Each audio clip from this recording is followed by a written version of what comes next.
Hello दोस्तों, नमस्कार। मैं शैलेंद्र कुमार आप सभी का स्वागत है, मैं अभिनंदन करता हूं आपके अपने चैनल एग्री नॉलेज प्लस पर।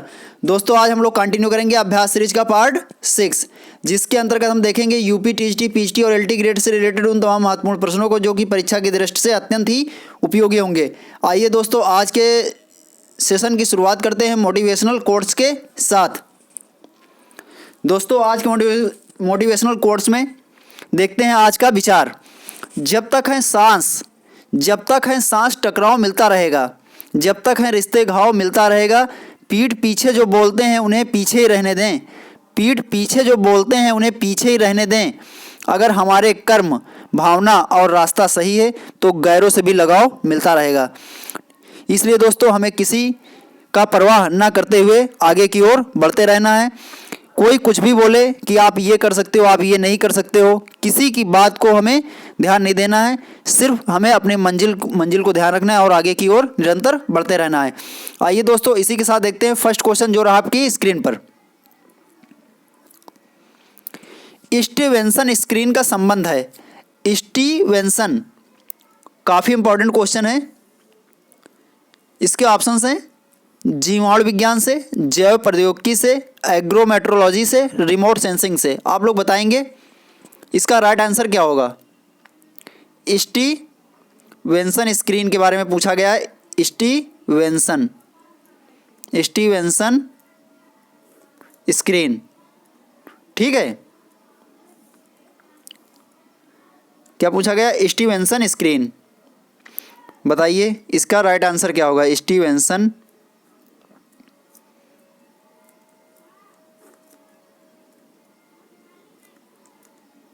स्क्रीन। दोस्तों, स्टीवेंसन स्क्रीन को और किस नाम से जाना जाता है, सबसे पहले ये जान लीजिए। स्टीवेंसन स्क्रीन को cotton region shelter, instrument shelter, thermo screen के नाम से भी जाना जाता है। क्या क्या नाम है? Cotton region shelter, instrument shelter, thermometer या थर्मो स्क्रीन के नाम से भी जाना जाता है, ठीक है। कॉटन रीजन शेल्टर,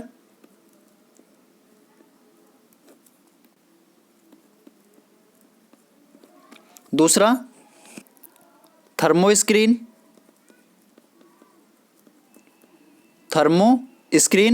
और इंस्ट्रूमेंट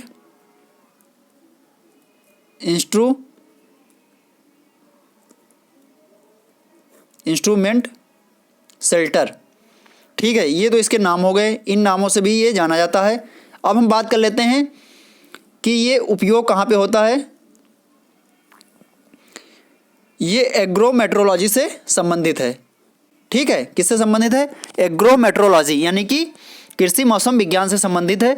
आइए हम देखते हैं कि इसका प्रयोग कहाँ कहाँ होता है। इसका प्रयोग जो होता है तापमान यानी कि टेम्परेचर, तापमान, और किसके लिए?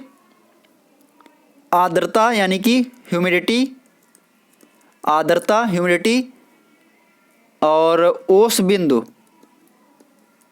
ड्यू पॉइंट होता है जो ओस बिंदु, ठीक है।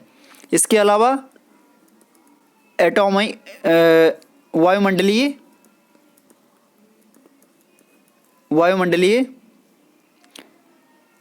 दबाव, ठीक है। जो इसका प्रयोग कहाँ कहाँ होता है? तापमान के लिए, तापमान को मापने के लिए, आर्द्रता, ओस बिंदु और वायुमंडलीय दबाव को मापने के लिए इसका प्रयोग किया जाता है। अब एक क्वेश्चन यहीं पे और आता है दोस्तों, जो स्टीवेंसन स्क्रीन होती है इसके बाहर कौन सा यंत्र लगा होता है। आप लोग इमेज देख पा रहे होंगे, ये इमेज है किसका? स्टीवेंसन स्क्रीन का। और इसमें बाहर जो यंत्र लगा होता है, स्टीवेंसन स्क्रीन के बाहर जो यंत्र लगा होता है वो कौन सा यंत्र होता है जो मौसम संबंधी घटनाओं को क्या करता है? मौसम संबंधी घटनाओं को नोट करता है। वो कौन सा यंत्र होता है? आप लोग बताएंगे। ये भी क्वेश्चन एग्जाम में पूछा जा चुका है। एनीमोमीटर क्या लगा होता है? देखो, बाकी जो यंत्र होते हैं ये स्टीवेंसन स्क्रीन के अंदर होते हैं, लेकिन जो एनीमोमीटर होता है, एनीमोमीटर, ये स्टीवेंसन स्क्रीन के कहाँ लगा होता है? बाहर लगा होता है। ये भी एग्जाम में पूछा गया क्वेश्चन है, ठीक है। ये चीज़ आप लोग ध्यान रखेंगे। अब हम बात कर लेते हैं एनेमोमीटर का प्रयोग कहाँ होता है। आप लोगों को पता होगा कि हवा की गति और दिशा का पता लगाने के लिए एनेमोमीटर का प्रयोग किया जाता है, ठीक है। और स्टीवेंसन स्क्रीन जो होती है इसके अंदर जो होता है क्या लगा होता है, थर्मामीटर। और थर्मामीटर इसके अंदर दो प्रकार के होते हैं, एक अधिकतम और न्यूनतम टेम्परेचर को नोट करने के लिए अलग अलग थर्मामीटर लगे होते हैं, यानी कि एक जोड़ा इसका लगा होता है। अधिकतम टेम्परेचर जो होता है पर डे का, यानी कि प्रतिदिन का जो अधिकतम टेम्परेचर होता है उसको मतलब रीडिंग करता है। और जो न्यूनतम थर्मामीटर होता है, न्यूनतम थर्मामीटर, वो पर डे की सबसे कम जो रीडिंग होती है, यानी कि सबसे कम रीडिंग जाती है 24 घंटे में, उस रीडिंग को क्या करता है, रीडिंग करता है उसकी, ठीक है, टेम्परेचर की। यानी कि इसके अंदर एक जोड़ा जो होता है थर्मामीटर होता है, एक होता है अधिकतम टेम्परेचर को रीडिंग करने के लिए और दूसरा होता है न्यूनतम टेम्परेचर को रीडिंग करने के लिए, ठीक है। दो थर्मामीटर लगे होते हैं। अब यहाँ पे बात कर लेते हैं इसके बारे में, और कुछ चीज़ें दी गई महत्वपूर्ण, और नेक्स्ट पेज पे हैं, आइए देखते हैं क्या क्या है। यहाँ पे आप लोग देख पाएंगे स्टीवेंसन स्क्रीन को थर्मामीटर, जो स्टीवेंसन स्क्रीन होती है कि थर्मामीटर को वर्षा और सीधी धूप से बचाने के लिए डिजाइन किया गया है, जबकि हवा को उनके चारों ओर स्वतंत्र रूप से प्रसारित करने की अनुमति है, ठीक है। आप लोग देख पा रहे होंगे ये बॉक्स की तरह बना होता है और इसके अंतर्गत हवा तो प्रवेश कर सकती है, लेकिन इस पर सीधे प्रकाश का प्रभाव नहीं पड़ता, यानी धूप जो होती है, धूप से बचाने के लिए, क्योंकि अगर धूप का प्रभाव सीधे पड़ेगा तो थर्मामीटर की जो रीडिंग है वो स्पष्ट रूप से नहीं मिल पाएगी, ठीक है। और ये लकड़ी से बनाया गया है। किससे बनाया गया, आप लोगों को लग रहा होगा ये किसी प्लास्टिक या कोई किसी अन्य धातु से बना है, लेकिन ऐसा नहीं दोस्तों। ये किससे बनाया गया है, ये लकड़ी से बनाया गया, जिसमें क्या होता है, हवा की खुली और सम प्रवाह को अनुमति देने के लिए क्या होता है, जोर से दबाया जाता है या विकिरण को प्रतिबिंबित करने के लिए सफ़ेद रंग में रंगा गया है। ये बना लकड़ी का होता है और इसमें हवा को जाने के लिए रास्ता होती है, ठीक है। और इसका जो कलर होता है वो सफ़ेद रंग का किया जाता है, जिससे कि प्रकाश जो है वो प्रतिबिंबित हो सके, यानी कि जो विकिरणें हैं प्रकाश की वो प्रतिबिंबित हो सकें, इसलिए इसका कलर जो रखा जाता है, कैसा रखा जाता है, वाइट कलर रखा जाता है। यह 4 पैरों पर खड़ा है और ज़मीन के स्तर से लगभग 3 फीट और 6 इंच से, मतलब ज़मीन से 3 फीट 6 इंच की ऊंचाई पर होता है। वैसे दोस्तों आप लोग तो ये सिंगल स्टैंड पे देख पा रहे होंगे, ये सिंगल स्टैंड पे लगा हुआ है बॉक्स, लेकिन इसका जो पुराना मतलब वर्जन था वो कैसे बनाया जाता था, 4 पैरों पे बॉक्स नुमा संरचना होती थी और ये जो पैर होते थे नीचे के, ये भूमि में गाड़ दिए जाते थे, जिससे कि हवा के तेज झोंकों से ये प्रभावित ना हो, ठीक है दोस्तों। लेकिन अब तो इसमें ये लोहे का पिलर बना हुआ है, इसी पिलर के ऊपर ये लगा हुआ है। और पिलर, ये जो आधार है इसका, ये काफ़ी भारी होता है, यानी कि वजन होता है, जिससे ये हवा के झोंकों से हिलता नहीं है, ठीक है। आइए दोस्तों आगे देखते हैं। आप लोगों ने देखा होगा जो सोलर पैनल जो आते हैं कुसुम योजना के अंतर्गत, जिसके द्वारा सिंचाई इत्यादि के लिए जो सोलर पैनल मिलते हैं, उसमें स्टैंड जो होता है इसी प्रकार का लगा होता है, ठीक है, पैनल के लिए। अब यहाँ पे देखते हैं और क्या दिया गया है, पैरों को पर्याप्त रूप से कठोर होना चाहिए, यानी कि जिससे कि वो झटकों को रोकने के लिए ज़मीन में पर्याप्त रूप से, यानी कि गाड़ दिया जाता है। दफन लिखा है, दफन होना चाहिए, यानी कि ज़मीन में जो 4 स्टैंड वाला जो आता था पहले, 4 पैरों वाला, उसे ज़मीन में गाड़ना पड़ता था, और अब तो ये काफ़ी भारी है और इसका जो आधार यानी बेस होता है वो काफ़ी वजन होता है, जिससे ये हवा से हिलता नहीं है। इसे ऐसे भी रखा जा सकता है और अगर आपकी इच्छा है तो इसे ज़मीन में गाड़ भी सकते हैं, यानी कि दबा सकते हैं मिट्टी खोद कर, ठीक है दोस्तों। सामने का एक पैनल एक दरवाज़ा बनाने के लिए नीचे की ओर टिका हुआ है, मतलब जो आप लोग सामने देख पा रहे होंगे ये हिस्सा, यहाँ पे एक दरवाज़ा नुमा ये संरचना होती है, ठीक है। इसी के माध्यम से थर्मामीटर इत्यादि को इसके अंतर्गत रखा जाता है और बाद में उसकी रीडिंग की जाती है। स्टीवेंसन स्क्रीन जो होती है हमेशा कैसे रखी जाती है, उत्तरी गोलार्ध में उत्तर और दक्षिण की ओर। ये हमेशा उत्तरी गोलार्ध में उत्तर की ओर, दक्षिणी गोलार्ध में दक्षिण की ओर होता है, क्योंकि सूर्य की किरणें भी पारे को प्रभावित करती हैं, क्योंकि जो थर्मामीटर में पारा होता है वो प्रभावित हो सकता है, इसलिए उत्तरी गोलार्ध में इसे कैसे रखा जाता है, उत्तर की ओर और दक्षिणी गोलार्ध में से दक्षिण की ओर रखा जाता है। स्टीवेंसन स्क्रीन का उद्देश्य एक समान तापमान संलग्न बनाना है और जो बाहर की हवा के समान तापमान का क्या करता है, बारीकी से प्रतिनिधित्व करता है। ठीक है, और इसमें और एक महत्वपूर्ण यंत्र लगा होता है, कौन सा, ये जो होता है स्टीवेंसन स्क्रीन में अधिकतम और न्यूनतम थर्मामीटर, इसके बारे में मैंने तो आप लोगों को बता ही दिया है। ठीक है दोस्तों, आइए इसी के साथ देखते हैं नेक्स्ट क्वेश्चन जो रहा आपकी स्क्रीन पर। काफ़ी इंपॉर्टेंट था, इसलिए आप लोगों को इससे विस्तार से बताया गया है, कई बार एग्जाम में पूछा जा चुका है। बॉलवर्म कीट जो होता है किस फसल से संबंधित है, मक्का, कपास, गेहूं या धान। आप लोग बताएंगे इसका राइट आंसर क्या होगा। ये तो आप लोगों को पता ही होगा दोस्तों, इसका राइट आंसर क्या होगा, बॉलवर्म कीट जो होता है ये कपास से रिलेटेड है। आइए दोस्तों इसी के साथ आगे बढ़ते हैं और नेक्स्ट क्वेश्चन हम लोग देखते हैं। पौधों की कोशिका भित्ति में कौन सा तत्व अवयव के रूप में पाया जाता है, कैल्शियम, फास्फोरस, गंधक या पोटेशियम। आप लोग बताएंगे इसका राइट आंसर क्या होगा। जो प्लांट की मतलब क्या होती है, सेल वॉल जो होती है प्लांट की, सेल वॉल में पूछा गया है कौन सा तत्व या अवयव पाया जाता है, तो आप लोग बताएंगे इसका राइट आंसर क्या होगा, कैल्शियम, फास्फोरस, गंधक, पोटेशियम। जी हाँ दोस्तों, जिन लोगों ने इसका आंसर दिया है कैल्शियम, वो बिल्कुल सही है। क्या पाया जाता है सेल वॉल में, कैल्शियम पाया जाता है। आइए दोस्तों इसी के साथ आगे बढ़ते हैं और नेक्स्ट क्वेश्चन हम लोग देखते हैं। कपास में अनुकूल उत्पादन लेने के लिए आवश्यक पौध संख्या प्रति हेक्टेयर रखनी चाहिए। 25,000 से 50,000, 30,000 से 60,000, 50,000 से 80,000, 80,000 से 1,00,000। आप लोग बताएंगे इसका राइट आंसर दोस्तों क्या होगा।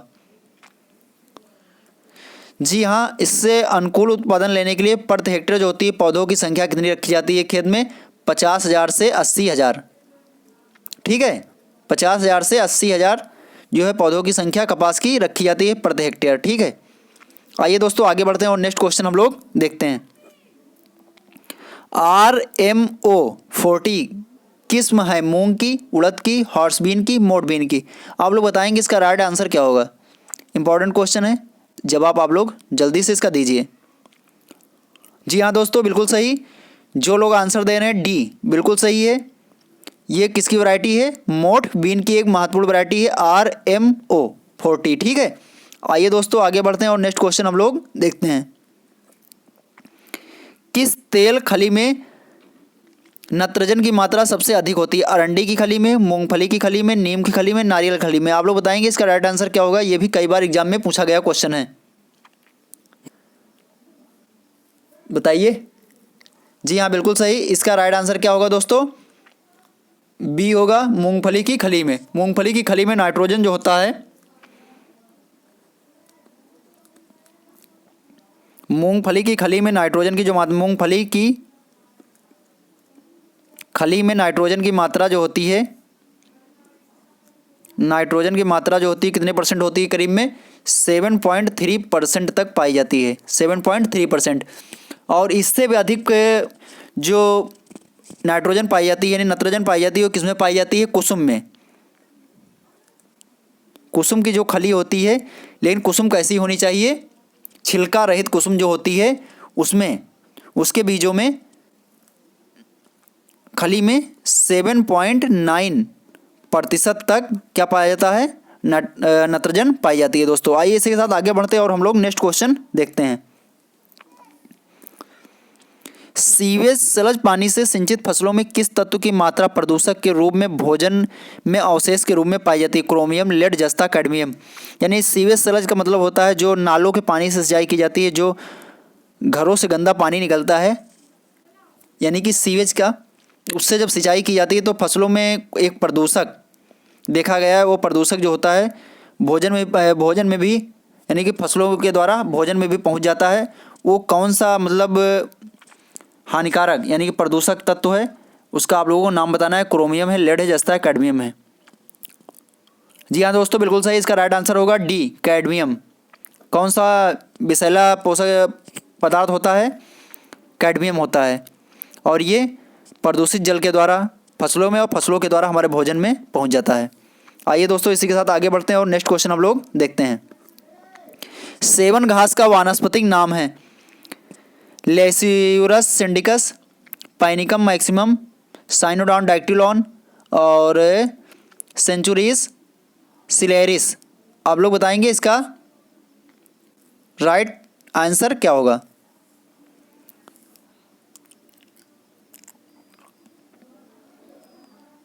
जी हाँ, जी हाँ दोस्तों, बिल्कुल सही। इसका राइट आंसर क्या होगा? ए, लैसुरस सिंडिकस, लैसीउरस सिंडिकस। अब हम बात कर लेते हैं सेवन ग्रास जो होती है, सेवन ग्रास जो होती है ये क्या है? सेवन ग्रास जो होती है राजस्थान के पश्चिमी जो इलाका है वहाँ पर ये अधिकता में देखने को मिलती है। कहाँ पे? राजस्थान का जो पश्चिमी क्षेत्र है वहाँ पर ये अधिकता में देखने को मिलती है और ये मतलब बहुत ही पौष्टिक घास होती है। क्या होती है? बहुत ही पौष्टिक घास होती है। और ये पश्चिमी जो क्षेत्र होता है राजस्थान का, वहाँ पर जो चारागाह हैं उन चारागाहों में ये प्राकृतिक रूप से यानी कि नेचुरली जो है ये ग्रो करती है। ठीक है, पश्चिमी राजस्थान के चारागाहों में ये नेचुरली ग्रो करती है और ये काफ़ी पौष्टिक घास होती है। ठीक है दोस्तों, आइए आगे बढ़ते हैं और हम लोग नेक्स्ट क्वेश्चन देखते हैं। साइनोडॉन डाइक्टिलॉन किसे कहते हैं? दूब घास। सबसे अधिक उत्पादक एसिड प्रोड्यूसिंग उर्वरक है? Urea, ammonium sulphate, ammonium nitrate या केन। आप लोग बताएंगे केन को किस नाम से जाना है? किसान खाद के नाम से भी जाना जाता है। आइए दोस्तों इसी के साथ आगे बढ़ते हैं और हम लोग नेक्स्ट क्वेश्चन, सॉरी यहाँ पे सबसे पहले आप लोगों को बता दें इससे रिलेटेड कुछ महत्वपूर्ण चीज़ें। यूरिया में नाइट्रोजन, पहले इसका सबसे पहले आंसर बताते हैं आप लोगों को। आंसर इसका क्या होगा? Ammonium sulphate. क्या होगा? Ammonium sulphate. इसमें अमोनियम सल्फेट में अमोनियम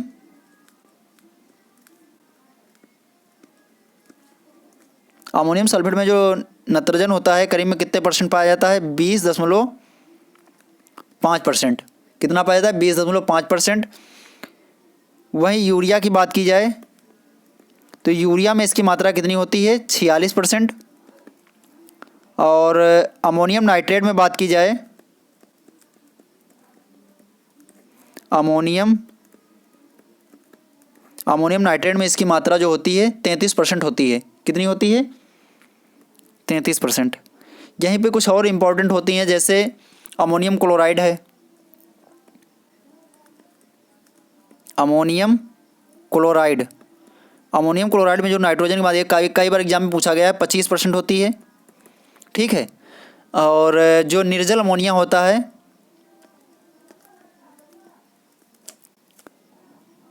निर्जल अमोनिया जो होता है इसमें 82% तक जो नाइट्रोजन होती है वो पाई जाती है। ठीक है दोस्तों, और अब हम बात कर लेते हैं अमोनियम सल्फेट कि अगर 100 किलोग्राम मात्रा खेत में प्रयोग की जाए तो इसे उदासीन करने के लिए कितने किलोग्राम कैल्शियम कार्बोनेट की आवश्यकता होगी? तो यदि 100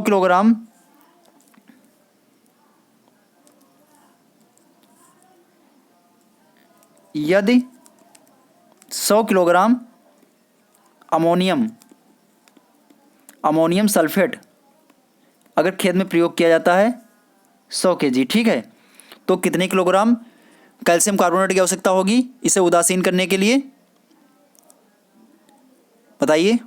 110 किलोग्राम। 110 किलोग्राम। यदि 100 किलोग्राम अमोनियम सल्फेट का खेत में प्रयोग किया जाता है तो इसे उदासीन करने के लिए कैल्शियम कार्बोनेट की जो मात्रा होती है कितनी आवश्यकता लगती है? 110 किलोग्राम। इसी प्रकार जैसे बात की जाए अमोनियम, ये जो होता है अमोनियम नाइट्रेट को उदासीन करने के लिए 100 किलोग्राम यदि अमोनियम नाइट्रेट प्रयोग किया जाता है तो इसको उदासीन करने के लिए 100 किलोग्राम अमोनियम नाइट्रेट को उदासीन करने के लिए 60 किलोग्राम कैल्शियम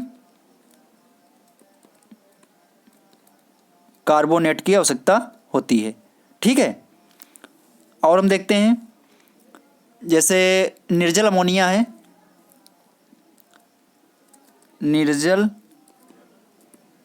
निर्जल अमोनिया की यदि 100 किलोग्राम मात्रा प्रयोग की जाती है तो इसके लिए कैल्शियम कार्बोनेट की कितने किलोग्राम मात्रा हो सकता होगी? 148 किलोग्राम। ठीक है, ये इम्पॉर्टेंट है, आप ये चीज़ काफ़ी इम्पॉर्टेंट है, आप लोग ध्यान रखेंगे। आइए दोस्तों आगे बढ़ते हैं और हम लोग नेक्स्ट क्वेश्चन देखते हैं। क्योंकि इन उर्वरकों के प्रयोग से क्या होता है, भूमि अम्लीय हो जाती है, फिर उसे उदासीन करने के लिए कैल्शियम कार्बोनेट की आवश्यकता पड़ती है। और यूरिया में जो नाइट्रोजन, ये भी क्वेश्चन पूछा गया है दोस्तों। यूरिया में नाइट्रोजन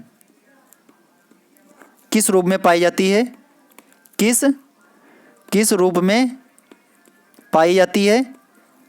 तो इसका दोस्तों राइट आंसर होगा एमाइड। और लैब में तैयार किया गया पहला कार्बनिक यौगिक जो था यो यूरिया ही था। ठीक है, ये भी एग्जाम में पूछा गया है।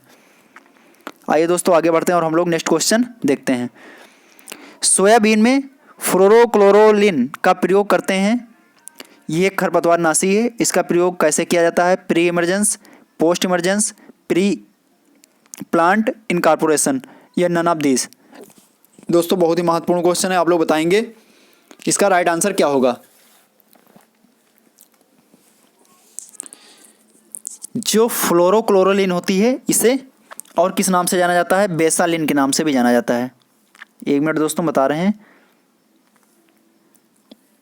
बेसालिन।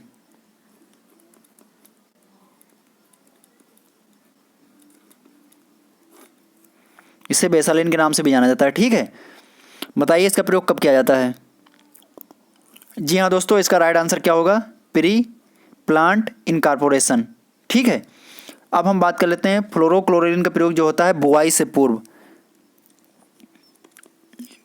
प्री प्लांट इनकॉर्पोरेशन का मतलब होता है बुआई से पूर्व मृदा में मिला देना चाहिए, मृदा में मिला देना चाहिए।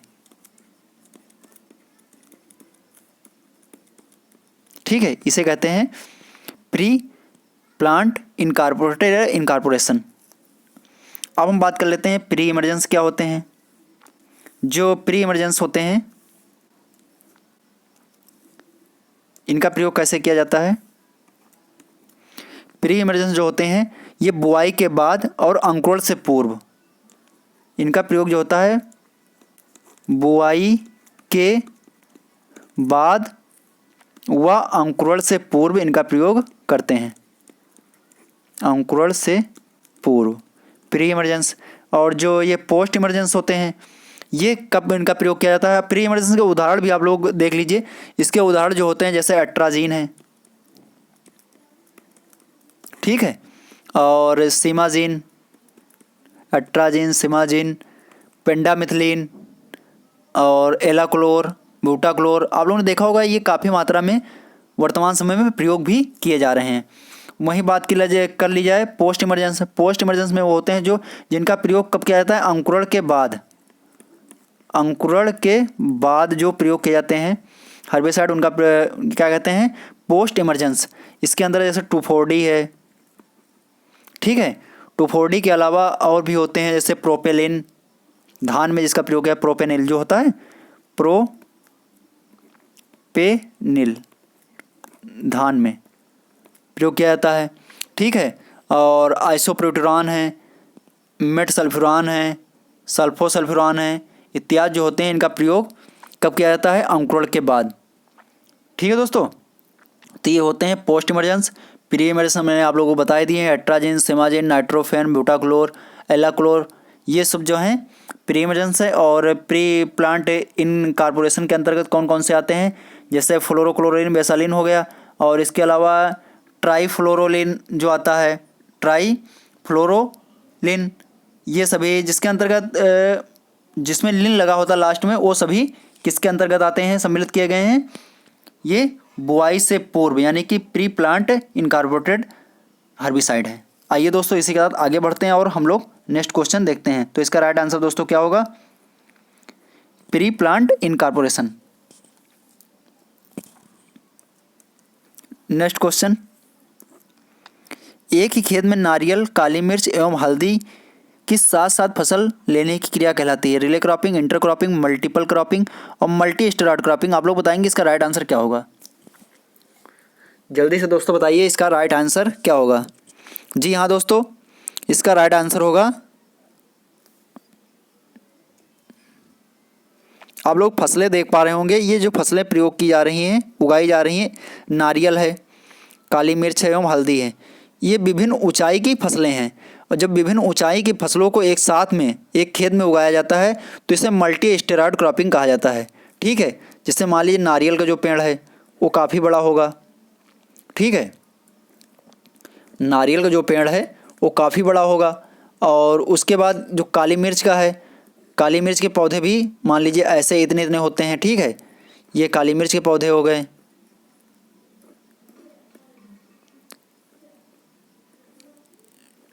ये काली मिर्च के पौधे मान लीजिए हो गए। उसके बाद हल्दी की जो फसल होती है तो ये लता के रूप में। ठीक है, तो ये जो होती है विभिन्न ऊंचाई की जब फसलें एक ही खेत में एक साथ उगाई जाती हैं तो ये क्या कहलाती हैं? Multi steroid cropping. और रिले क्रॉपिंग तो आप लोग जानते होंगे। रिले क्रॉपिंग जो है, रिले क्रॉपिंग के अंतर्गत क्या होता है? रिले क्रॉपिंग के अंतर्गत जब एक खड़ी फसल में दूसरी फसल की बुआई कर दी जाती है तो रिले क्रॉपिंग के अंतर्गत आती है। इसका एग्जाम्पल है धान के खेत में बरसीम की बुआई। क्या है? धान के खेत में धान जब कटने वाला होता है तो उस स्थिति में यदि पर्याप्त नमी है तो धान के खेत में बरसीम की बुआई इसका बहुत ही अच्छा एग्जाम्पल है।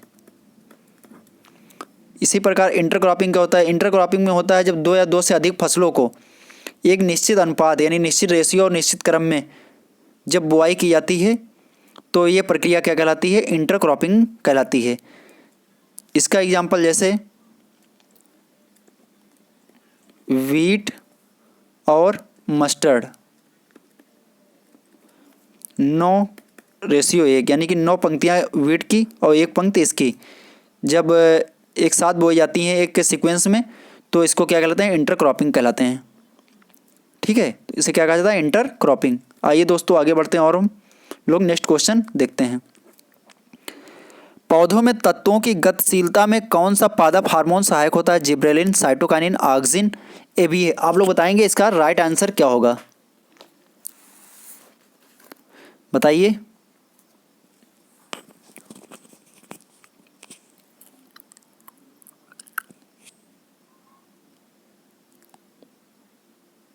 जी हाँ दोस्तों, बिल्कुल सही, ऑक्सिन। क्या होगा? इसका राइट आंसर होगा ऑक्सिन। पौधों में तत्वों की गतिशीलता में कौन सा पादप हार्मोन सहायक होता है? ऑक्सिन होता है। जिब्रेलिन जो हार्मोन होता है, जिब्रेलिन, इसका प्रयोग जो होता है पौधों की वृद्धि के लिए यानी फलों का आकार बढ़ाने के लिए, फलों का आकार बढ़ाने के लिए, पौधों की लंबाई, पौधों की साकी वृद्धि।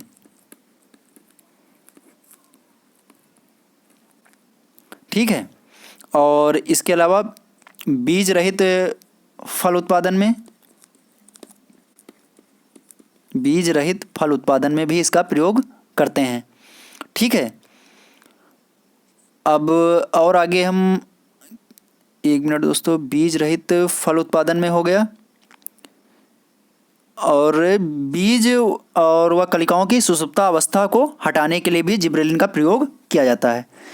बीज व कलिकाओं की सुषुप्ता अवस्था जो होती है उसको हटाने के लिए भी जिब्रेलिन का प्रयोग किया जाता है। साइटोकाइनिन का जो प्रयोग होता है किसके लिए किया जाता है? साइटोकाइनिन का प्रयोग कोशिका विभाजन के लिए। कोशिका, ये किसमें सहायक होता है? कोशिका विभाजन में। कोशिका विभाजन में कौन सा हार्मोन सहायक होता है?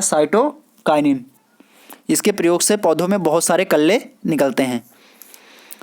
और यहाँ पे बात करते हैं एबीए, इसे क्या कहते हैं? एबीए को क्या कहा जाता है? एबीए का क्या नाम है? Abscisic acid. इसे एंटी जिब्रेलिन के नाम से भी जाना जाता है। क्यों? क्योंकि इसका प्रयोग इसके बिल्कुल विपरीत होता है। ये क्या होता है? वृद्धि रोधक हार्मोन होता है। जो एबीए होता है, एब्सिसिक एसिड, ये एक वृद्धि रोधक हार्मोन होता है जो कि बिल्कुल जिब्रेलिन के विपरीत कार्य करता है। ठीक है दोस्तों, इसके द्वारा, इसके प्रयोग से क्या होते हैं? पौधे बौने हो जाते हैं, उनकी वृद्धि रुक जाती है। ठीक है। और इसके अलावा किसके लिए प्रयोग करते हैं? ठीक है दोस्तों, तो इसी के साथ आगे बढ़ते हैं और हम लोग नेक्स्ट क्वेश्चन देखते हैं। तिल किस कुल से संबंधित है? चिनोपोडेसी, पेप्लूनेसी, लेगुमिनेसी और पेडेलेसी। आप लोग बताएंगे इसका राइट आंसर क्या होगा? जी हाँ दोस्तों, बिल्कुल सही। इसका राइट आंसर होगा पेडालिएसी। तिल जो है किससे संबंधित है? पेडालिएसी फैमिली से बिलोंग करता है। आइए दोस्तों आगे बढ़ते हैं और हम लोग नेक्स्ट क्वेश्चन देखते हैं। फसल उत्पादन के कारकों में जल व उर्वरक के बीच संबंध है। एडेटिव या सिनर्जिस्टिक, एंटागोनिस्टिक या नन ऑफ दीज। आप लोग बताएंगे इसका राइट आंसर क्या होगा? एडेटिव का मतलब होता है, एडेटिव योगशील, योगशील जो गुण दर्शाते हैं उसे क्या कहते हैं? एडेटिव। सिनर्जिस्टिक का मतलब होता है सहक्रियात्मक, सहक्रियात्मक।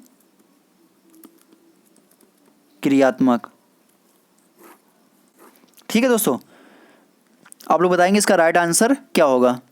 जी हाँ दोस्तों, बिल्कुल सही। इसका राइट आंसर होगा सिनेरेस्टिक, सहक्रियात्मक, सिनेरेस्टिक। ठीक है, सिनेरेस्टिक यानी कि सहक्रियात्मक। फसल उत्पादन के कारकों में जल व उर्वरक के बीच जो रिलेशन होता है उसे सहक्रियात्मक या सिनेरेस्टिक कहा जाता है।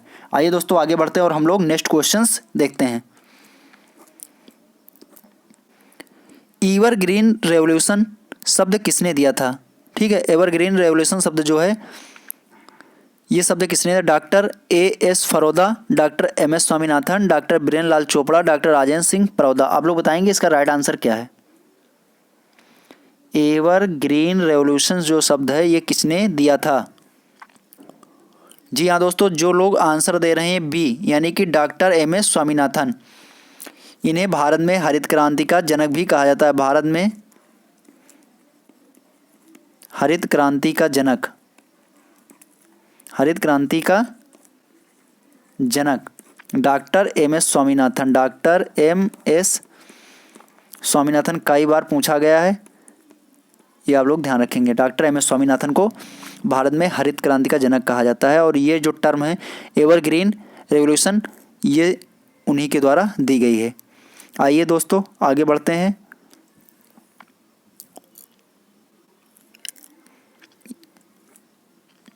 कुसुम में टॉपिंग का मुख्य उद्देश्य है गिरने से बचाने के लिए, सेकंड शाखाओं व फूलों को बढ़ावा देने के लिए, जल का ह्रास रोकने के लिए, उपरोक्त सभी। दोस्तों आप लोग बताएंगे इसका राइट आंसर क्या होगा? जी हाँ बिल्कुल सही, इसका राइट आंसर होगा, आप लोगों को लग रहा होगा उपरोक्त सभी, लेकिन ऐसा नहीं है। जो लोग उपरोक्त सभी इसका आंसर दे रहे हैं वो बिल्कुल गलत है। इसका राइट आंसर होगा शाखाओं व फूलों, शाखाओं व फूलों को बढ़ावा देने के लिए कुसुम में टॉपिंग की क्रिया की जाती है। यानी कि जो शीर्ष भाग होता है उसकी जो शीर्ष भाग को जो काट दिया जाता है कुसुम में, उसी को क्या कहते हैं? टॉपिंग कहते हैं, यानी कि शीर्ष कलिका को हटाना। तो ये प्रक्रिया जो होती है किस लिए की जाती है? शाखाओं व फूलों को बढ़ावा देने के लिए। ठीक है, आइए दोस्तों आगे बढ़ते हैं और हम लोग नेक्स्ट क्वेश्चन देखते हैं। मक्का में सिंचाई की दृष्टि से मुख्य क्रांतिक अवस्था है silking stage, टैसलिंग stage, boat stage या डो स्टेज। आप लोग बताएंगे इसका राइट आंसर क्या होगा? बताइए दोस्तों। जी हाँ बिल्कुल सही, टैसलिंग स्टेज। जो मक्का होता है, मक्का में नर मंजरी, मक्का में नर मंजरी बनते समय व भुट्टे निकलते समय, व भुट्टे निकलते समय की जो अवस्था होती है वो क्रांतिक अवस्था कहलाती है, यानी क्रिटिकल स्टेज, क्रांतिक अवस्था। नरमंजरी यानी नर जो पुष्प निकलते हैं उसी को नरमंजरी कहा जाता है, या टैसलिंग स्टेज।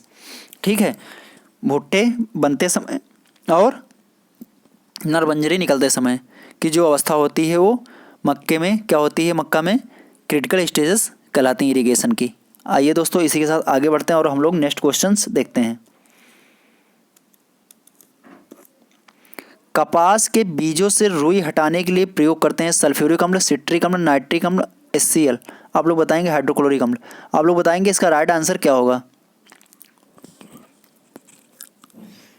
जी बिल्कुल सही, जो लोग इसका आंसर दे रहे हैं ए, उनका जवाब बिल्कुल सही है।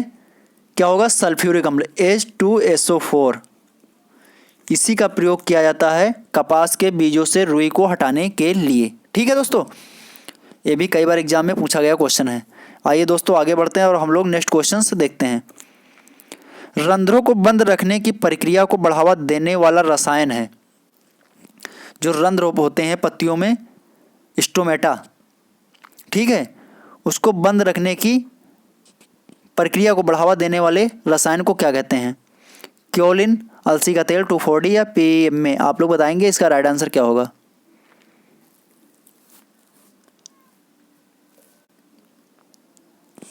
बताइए। PMA, ठीक है, इसका राइट आंसर क्या होगा दोस्तों, PMA। PMA का पूरा नाम क्या होता है, फिनाइल, PMA इसका पूरा नाम होता है phenyl mercuric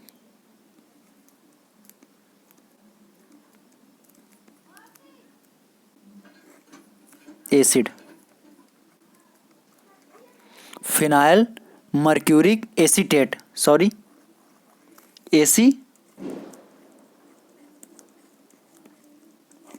phenyl mercuric acetate, PMA। इसी का प्रयोग जो स्टोमेटा होते हैं पत्तियों पे, उन्हें बंद रखने के लिए, यानी कि बंद रखने के लिए इसका प्रयोग किया जाता है। इसके अलावा और भी होते हैं, जैसे अट्राजीन है, ABA है। अट्राजीन जो खरपतवार नाशी होता है, अट्राजीन और ABA का प्रयोग भी स्टोमेटा को बंद करने के लिए किया जाता है। और इसकी प्रक्रिया उन क्षेत्रों में अपनाई जाती है जहाँ पर ड्राई फार्मिंग की जाती है, यानी कि शुष्क खेती होती है जिन क्षेत्रों में, वहाँ पर इन सब चीज़ों का प्रयोग किया जाता है। इसी तरह होता है एक ये क्योलिन जो होता है, क्योलिन जो होता है, इसका प्रयोग जो प्रकाश होता है, यानी कि सनलाइट होती है, उसको रिफ्लेक्ट करने के लिए, सनलाइट को रिफ्लेक्ट करने के लिए प्रकाश प्रवर्तक के रूप में क्योलिन का प्रयोग किया जाता है। और बात कर लेते हैं हम परत का निर्माण करने वाले, यानी कि फिल्म फार्मिंग भी होते हैं कुछ एलिमेंट, फिल्म फार्मिंग। इसके अंतर्गत किसको किसको शामिल किया गया है, जैसे वैक्स होता है, मोम, ठीक है, सिलिकॉन और जो आयल्स होते हैं उसी के अंदर ये R&D का आयल्स आएगा। इनका प्रयोग जो होता है फिल्म फार्मिंग, यानी कि परत निर्माण के लिए किया जाता है। और ये अभी आप लोगों को हमें बता ही दिया है कि ये सब जो प्रक्रिया होती है, ये प्रोसेस किन क्षेत्रों में अपनाया जाता है, जिन क्षेत्रों में क्या होता है, जिन क्षेत्रों में ड्राई फार्मिंग को बढ़ावा दिया जाता है, उन क्षेत्रों में, शुष्क खेती को बढ़ावा दिया जाता है, उन क्षेत्रों में इस प्रक्रिया को अपनाया जाता है। आइए दोस्तों आगे बढ़ते हैं और हम लोग नेक्स्ट क्वेश्चन देखते हैं। ठीक है, ये लास्ट क्वेश्चन था दोस्तों। मैं आशा करता हूँ कि आपको सभी क्वेश्चंस समझ में आए होंगे। यदि दोस्तों आज का सेशन आप लोगों को पसंद आया हो तो प्लीज़ इसे लाइक करना और ज़्यादा से ज़्यादा अपने दोस्तों को शेयर करना। ठीक है दोस्तों। और मैं नेक्स्ट सेशन के साथ आप लोगों से मुलाकात करूँगा। Thank you, thanks for watching.